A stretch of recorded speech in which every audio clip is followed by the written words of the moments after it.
Posibleng Mosaka sa 1,500 pesos ang presyo sa matag 11 kilogram nga tangki sa LPG karong buwan sa Abril.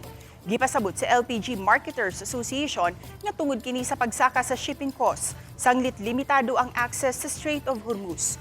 Dugang pa sa maong asosasyon, walay mahitabong shortage ni ini base sa ilang projection. Mula na og 35 ngadto sa 40 kaadlaw ang supply sa LPG sa nasud. Apan matud sa Department of Energy nga hangtod sa 25 kaadlaw na lang ang supply sa LPG sa nasud.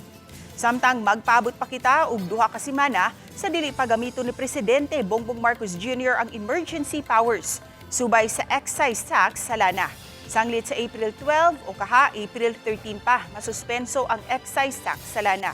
Netong Miyerkules, gipirmahan na ni Presidente Bongbong Marcos Jr. ang Republic Act 12316 nga naghatag kani og emergency powers aron suspinsuhon o pakunhuran ang buhis sa mga produktong petrolyo.